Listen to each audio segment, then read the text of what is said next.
Hello everybody, this is Fernando for the all-new Cryptids of the Week video. As always, these entries come from just a random page suggestion there on the cryptids.wikia.com website. What's fascinating about this creature is that yet again it has to do with a monster that's a form of a variation of an Earth-like creature that you and I know of here. So in this case, it may be a long-lost descendant from some past time period. We'll just talk about that more here in a minute. Or it could be its own version of its own cryptid, and yet here it's found in not only in Alaska, but in other parts of the world. Very fascinating stuff when I was reading this information. This is also a monster you do not want to come across, at least again considering its more well-known cousins. But let's go ahead and let's talk about that here. You're looking at it now, or at least a representation of it, and it has a very unique term. It's basically known as the Alaskan Giant Polar Bear. So let's go ahead and let's talk about all the fascinating info associated with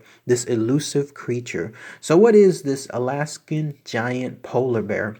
Well, again, as I mentioned like a minute ago, if you take the average polar bear now, as the way you see it there in Alaska or in other parts of the world, and you multiply it just a little bit higher, like when it comes to its size, maybe its mass as well, that's essentially what you have here. It's basically a giant polar bear. All the same characteristics are there as far as the ears, the fur, the mouth, the claws, everything. It just happens to be a supersized version of it. In fact, the size of it was kind of hard to discern, like an exact quote, like in terms of what people have seen as far as its size, but based on descriptions and what people have stated, if you took your average Kodiak bear, which is already one of the largest bears in all of Earth, this was seen as being much larger than that. So imagine something like this, a ferocious predator, one of the apex, one of the alpha predators out there in Alaska and other parts of the world, and then you have something even larger roaming those particular areas, and then you have this dangerous creature. But yes, as far as what people have stated and what they described, they mentioned that it does have like a creamy white fur. It also has giant pads on its feet. Those are some of the other remnants that people have found as far as its remains. Like, in other words, they know that this Alaskan giant polar bear has been around because they've seen those giant footprints, those pads that are there in the snow.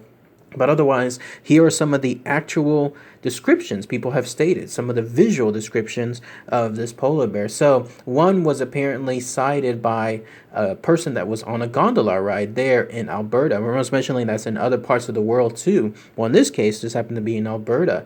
And the way they saw it was they saw a giant white bear just roaming about.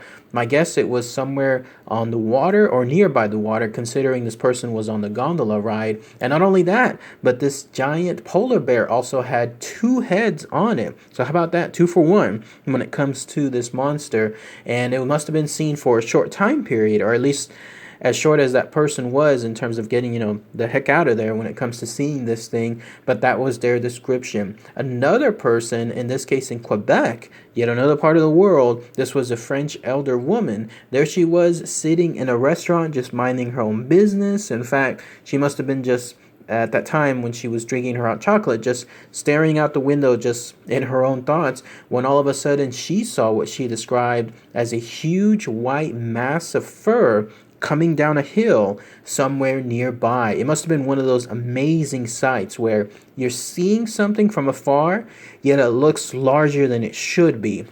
Like if you saw your average dog from across the street, you would expect the dog to be a certain size. But if you saw it at a much larger size, then that's where it probably started to kick in after a few seconds that this is not normal. So that must have happened here in this case because the sight of it just must have shocked her, so much so that eventually an expedition was quickly done to try to find out what was happening. So she must have told others about it nearby as soon as possible. People, of course, had to go see it for themselves, and when they went out there towards that hill, they were not able to find anything. Whatever this was, this is a creature that is still very, very elusive, especially in today's time period. Imagine that.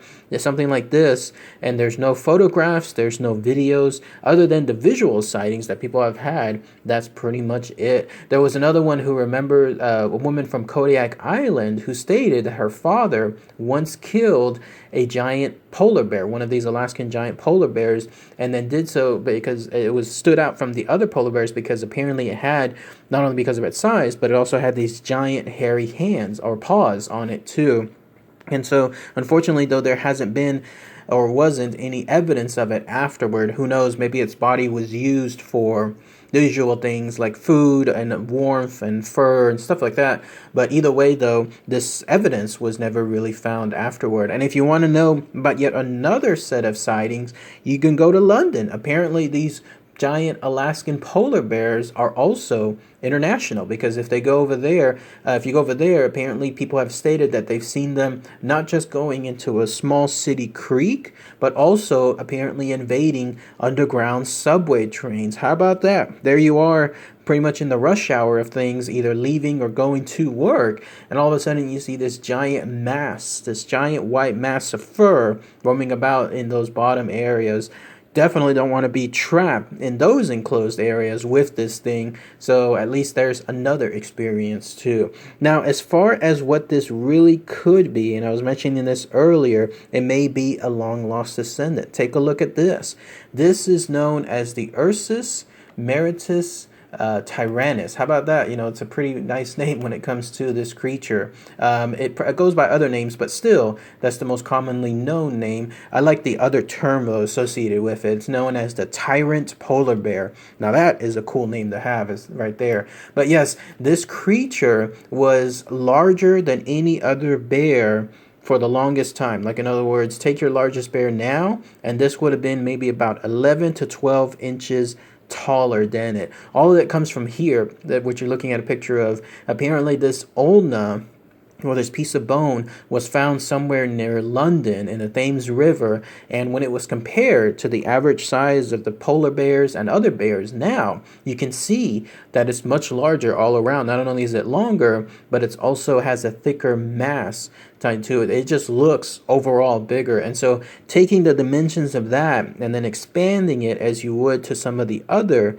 sizes of the skeletons of the bones that we link to it, then you have this Ursus Meritus Tyrannis essentially being one of the largest bears to have ever walked the earth. So this particular creature, this Alaskan giant polar bear, may actually be a descendant of this. So maybe it just stayed in some part of the world and just continued to procreate, and then these polar bears just stayed hidden, and every now and then, even though they're very elusive, people see them, and when that happens, that's when they have these encounters. So I think that's most likely the case. I do believe that this thing, whatever it was, has survived who knows how far back in terms of its quote-unquote extinction, and then to this day it's still roaming out there. It's probably gotten a little smaller, maybe compared to some of the past descendants. That's what usually happens with the evolution of animals here on Earth. They always tend to go smaller over time. But still, this is a good comparison as far as to what it could really be. And then also, this creature was featured on the History Channel, History Channel 2 to be specific. There was a documentary there that was called Missing in Alaska. And apparently, it tells about these unfortunate encounters. Over the past 20 years, every single year people go missing in Alaska, and apparently it's tied to either mythological monsters or cryptids or even paranormal, supernatural, alien type stuff. So every single episode will focus on certain subject matters that fall into that realm. Well, in one of the episodes, it actually ties into season 1, episode 12, to this creature, and the title of it is pretty cool. It's called Scared of Bear God. Apparently that's the more common name associated with some of the people that live around that area. And in it, people, I guess, describe and they talk about this creature, what it could have been, what it could be now, along with trying to find proof of evidence and other type of explanations, because apparently there in Alaska, can someone fill me in on this too? I may have to do more research on this and do a video on it. It's known as the Alaskan Triangle, which I'm guessing is kind of like a loose variation of the Bermuda Triangle, and that's where that spot is where people go missing. So a lot of it can apparently be attributed to this bear god, which is, again, could be the Alaskan giant polar bear, which is also what I think is the Ursus Maritimus Tyrannis. So all that stuff is all just fascinating to share all from just these brief encounters that people have had. But that's pretty much it. That's all the information associated with this cryptid of the week, this giant polar bear. If anyone has any more info, anything else might have missed as far as maybe some people that come from the Alaskan areas or any of the other areas I'm mentioning earlier, like Alberta, Quebec, even London, and maybe if you might have heard more stories associated with this giant creature, then please post those comments below. I'd definitely love to hear it. Anybody also know any more information about that episode? Maybe you might have seen it or know more information about the Alaskan Triangle. That's a fascinating subject. First time I've ever heard of it. So be on the lookout. I might be able to do a video of that soon. But if you have more info, then please share it below. All right, everyone. Thanks again as always. Take care. Bye.